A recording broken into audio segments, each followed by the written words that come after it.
Hello, traders. FX Pip Collector here. Today is Thursday, April 17th, and this is my PM recap for the US dollar yen. If you haven't done so already, definitely do check out my free Discord channel, which is linked down here in the corner at the end of the video, and take a look at my website, fxpipcollector.com. So, anyways, definitely still a pretty slow week. I don't know if it's because it's Easter week and tomorrow's like Good Friday or what, but definitely pretty slow going.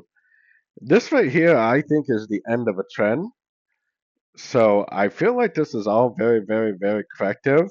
It almost kind of makes me think that this is an A, this is a B, and this higher low actually might get us drifting up to one of these higher Fibonacci levels, like the 50 or maybe even the 61.8. We don't really know because that would give us a nice breaker structure if it went to the 50 or the 61.8 for a wave C.